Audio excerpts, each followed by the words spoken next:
We just heard one side of the debate over the future of the DACA program. Now, what's your take? Is immigration an important issue for you? What changes do you want to see in immigration policy here in the U.S.? And is this an issue that will make you vote in November? Get in touch with us here by visiting NewMexicoInFocus.org. You can find us on Facebook and Twitter. Welcome back to The Line. We're going to spend a few more minutes on the primary elections this week and look at what might be ahead in the coming months. Lana, Bernie Sanders is still in the race. We're taping on a Thursday afternoon, and President Obama is scheduled to meet with Mr. Sanders today. But Hillary Clinton is certainly, as we know, the presumptive nominee. I'm so curious what's going to come out of this meeting with the president, but at the same time, this idea of a contested primary and all that, how real is that in your mind's eye? Or is something going to happen between now and then and just go, okay, we know what's up here, and Hillary Clinton's going to be the woman to do this? Right. I mean, the idea of a contested convention is ridiculous, actually, in this case, because she has all of the support, and the superdelegates aren't going to change their mind unless something drastic happens. So I want to go on record, if she were indicted or something, that would change the convention. And, you know, in a way, that's why superdelegates are partially there as opportunities. But Bernie's strategy here, and he can bring people along, is, you know, and he has to be careful. I think you're right about that. He has to be careful. But his strategy is that he's got to show that he's gaining some sort of concession. Right, concessions, and I'm gaining. Look what I'm getting for us. Right, I'm not going down. But the problem is he gets more. How does that pull Clinton possibly to the left, reducing her chances for the general election, or at least creating more problems for her? Eddie, follow up on that. That's an interesting point. I mean, would you've been talking all along about a contested, primary. You talked a little bit earlier about it. But I say again, is this not a giant window we have of time here, and political time, where the Sanders people and the upper-ups are going to say, okay, we need to let this go, and how can we be helpful here? I think it redefines the Democratic Party. I mean, everybody, ironically, it's Democratic, but it's anti-Democratic. You have these super delegates who were chosen more than 10 months ago, and I think, as to Bernie's point, he's going to try and move the needle on those guys. He has now until, July 25th to do that. I don't know the innards of the Democratic Party, but I can tell you this, there are a lot of people who've been fighting the Republican Party are going to feel that there's a little bit too much power inside the party, and they're going to want to change things. For this year, I don't know if it's a negotiation tool. I don't know what it ends up being for Bernie, but those young people, they need to be listened to. They've got to carry Bernalillo County, and you've got more liberal ideas. I don't think it actually hurts Hillary to do that. I think it helps Hillary to move a little bit further left. The Republican Party moving a little bit further right in some of its tone in the three main issues, and you have the Democratic, if they move a little bit further left, I think there is a stark contrast between the choices, and I think that would be good. So if somehow Obama, Hillary, and Sanders are able to kind of work together and figure something out, good for them, and it offers the voters two stark choices, and I think that that's good for the American people. Laura Sanchez, this idea of superdelegates. I recall very clearly in 2008, there was a lot of angst on the Hillary Clinton side of the world about superdelegates, and something was going to be done after 2008, and it wasn't. And now we're getting a lot of noise about something's going to be done about superdelegates after this cycle. Are you thinking it's going to be the same, like it's just going to stay? Why would people give this up if you're a superdelegate? Well, I'm struck by Eddie's comment that he doesn't know the inner workings of the Democratic Party. Unfortunately, I do too well, and I remember 2008 very vividly. Right. So no, I don't think much has happened, and everybody says that something has to change, and until it benefits them, then you don't want to change anything, right? So, the thing Eddie said that superdelegates were selected 10 months ago. Superdelegates, a lot of them are elected officials, so they've been selected for years, and the electorate has a say in that to a certain extent. So it's a lot of people who are the Udall and Lujan and Michelle Lujan Grisham and all those people. Those are all super delegates as our party party chairs and vice chairs, and so there's a lot of people who are basically part of that establishment who make it as super delegates. And Deborah Haaland, who's the chair of the Democratic Party, didn't come out for Clinton until after the primary, which I think as a chair is the right thing to do. You want to stay out of it until after somebody decides. Not always the case, though. Some people early on come out, which is sort of against party rule. Well, it is against party rules. In any event, I think that what's happening now, and I think in that meeting with President Obama, it comes down to what do you want? It's a horse trade.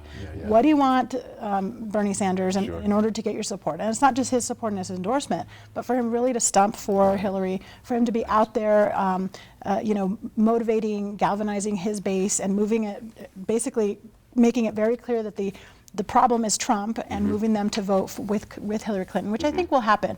But I think it is something where he has to pivot and he has to save face. So he has to have something that's important enough for him. And you know, given his message, I really think that it's going to include making sure that the issues that have been brought up, that have been important values of his campaign, those things that have galvanized those young people, that's going to be a big part of that, of what he gets as a concession. But shouldn't these votes, these superdelegates, shouldn't these represent the population in terms of voting? Well, that's the argument. I think that is the big case here. These are people who are elected officials, and when you have everybody from Hector Balderas to Udall to Michelle Lujan Grisham, Ben Ray Lujan, everybody working on Hillary's side and not paying one single iota of attention to the Bernie Sanders. Well, I don't know that they that's came true. at I mean, well, I don't know that if they're they not are, if paying they're attention to him. they are, And if they're not voting reflect for it. what they're actually, they have to reflect. They reflect whoever elected them, but it's sort of they're voting now, but they reflect the people who elected them to that position. But there's so in no a way, they are disconnect, representing. I think the people feel that there's no disconnect, Laura. I think if you were a delegate, people would want to say, well, 51% of the vote should go to Bernie Sanders, 49 should. Now you have 100% going to Hillary Clinton. And that's How do you sort of explain part that? of the way that the party rules work. And this is part, Harry Van Buren, this is part of the angst for young, you mentioned your daughter. I have two Absolutely. daughters that are Bernie supporters as well. I hear this as well. This idea of being treated fairly. Right, yes. That's the crux of it for Right. them as I'm gleaning it.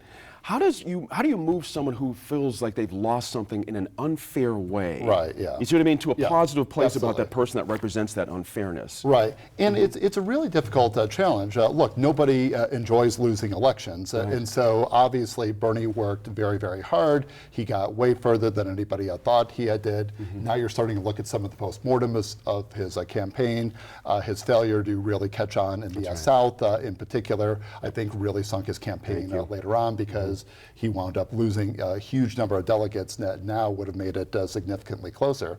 So, but the reality is that he has lost. And the question for Hillary is, how do you then graft his message on in a way that doesn't limit you too much in the general election, but you also make it clear to Bernie's supporters that they get heard, or that they're being heard. I think Laura made a really good point in that for Bernie's supporters, they were deeply, deeply passionate about what he was doing, what he was saying.